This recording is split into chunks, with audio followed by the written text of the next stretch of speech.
ഇന്നലെ ഒരാൾ സ്കൂളിൽ പോയിട്ട് തിരിച്ചു വന്നപ്പോൾ പറഞ്ഞ്, അമ്മേ നാളെ എനിക്ക് സ്കൂളിൽ കൊണ്ടുപോകാൻ പൊതിച്ചോറ് തരണേ. ഞാൻ പറഞ്ഞു ആ നോക്കട്ടെ, ഞാൻ ഓക്കേ എന്നും പറഞ്ഞില്ല. അങ്ങനെ രാവിലെ പൊതിച്ചോറ് തയ്യാറാക്കാമെന്ന് വിചാരിച്ച് ഉള്ള കറികൾ വെച്ച്. കാരണം അവരെന്നും സ്കൂളിൽ നിന്നാണ് കഴിയുന്നത്, അവിടെ നല്ല ഭക്ഷണമാണ് കിട്ടുന്നത്. അപ്പോൾ എല്ലാ കുട്ടികളെ പോലെ നമ്മുടെ മക്കളും അതുപോലെ തന്നെ. അപ്പോൾ സ്കൂളിൽ പറഞ്ഞിട്ടുണ്ട് ആഴ്ച ഒരു ദിവസം വേണമെന്നുണ്ടെങ്കിൽ വീട്ടിൽ നിന്ന് കൊണ്ടുവരാൻ പറഞ്ഞിട്ടുണ്ട്. അപ്പം ഞാൻ വല്ലപ്പോഴും ഒക്കെ കൊടുത്തു വിടും, എല്ലാ ആഴ്ചയൊന്നും കൊടുത്തു വിടത്തില്ല, വല്ലപ്പോഴും ഒക്കെ.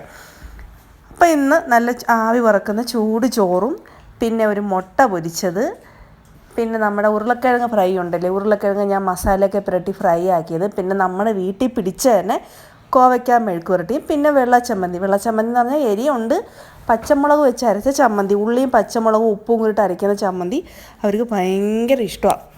അപ്പോൾ ഇതിത്രയാണ് പൊതിച്ചോറിനകത്ത് ഞാൻ വെക്കുന്നത്. അച്ചാർ കഴിക്കാൻ പാടാണ്. കാരണം ഒരു ദിവസം 1-2 ദിവസം അടുപ്പിച്ച് കഴിച്ചാൽ പിന്നീട് പറയും വേണ്ട, അച്ചാർ വേണ്ടെന്ന് പറയും. അങ്ങനെ അച്ചാറില്ലായിരുന്നു. അപ്പം നമ്മുടെ കോവയ്ക്ക മെഴുക്ക് പുരട്ടിയും ഉരുളക്കിഴങ്ങ് ഫ്രൈയും മുട്ടയും ചമ്മന്തിയൊക്കെ കൂട്ടി ഉച്ചയ്ക്ക് ഞാൻ വന്നപ്പോൾ ചോദിച്ചു എങ്ങനെ ഉണ്ടായിരുന്നു, ഇഷ്ടപ്പെട്ടു കേട്ടോ. നല്ല വാഴയില വാട്ടിയ വാഴയിലാകുമ്പം ഒരു പ്രത്യേക മണമല്ലേ. നമുക്കൊക്കെ ആണെങ്കിൽ എങ്ങനെയാണ് തരുന്നത്, അമ്മമാരൊക്കെ ഞാൻ ഈ മോളെ ഗർഭിണിയായ സമയത്തൊക്കെ എപ്പോഴും എനിക്ക് എൻ്റെ അമ്മ പൊതിച്ചോറുണ്ടാക്കി തരുമായിരുന്നു.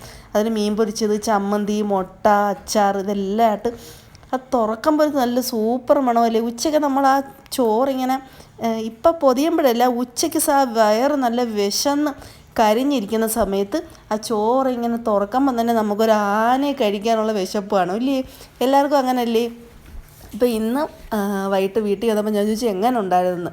അപ്പോൾ പറയാം സൂപ്പറായിരുന്നു, വയറ് നിറഞ്ഞ് പൊട്ടിയമ്മ, നല്ല അടിപൊളിയായിരുന്നു പറഞ്ഞ്.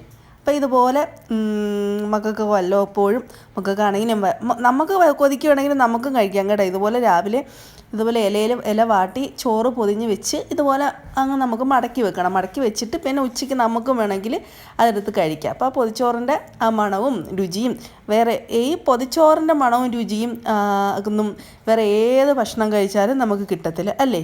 അപ്പോൾ ഈ നാടൻ ഭക്ഷണത്തിൻ്റെ രുചി അതൊരു പ്രത്യേക രുചി തന്നെ, അത് നമുക്ക് പറയാൻ പറ്റത്തില്ല, അത്രയ്ക്ക് രുചി തന്നെയാണ്. എനിക്കാണെങ്കിൽ ഇതിനകത്ത് ഇവർക്ക് മീൻ ഇഷ്ടമല്ല, അപ്പം മീൻ കഴിക്കാൻ വലിയ പാടാണ്. അപ്പോൾ അതുകൊണ്ടാണ് മീൻ വറുത്തത് വെക്കാൻ. ഞാൻ മീൻ വറുത്തും കൂടെ വെച്ചെങ്കിൽ സൂപ്പറായിരുന്നു.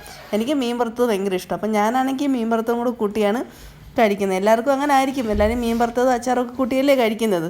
അപ്പോൾ ഇന്ന് ചെറിയൊരു പൊതിച്ചോറ് വീഡിയോ അതൊക്കെ ഇഷ്ടപ്പെടുന്നു വിചാരിക്കുന്നു. ബൈ.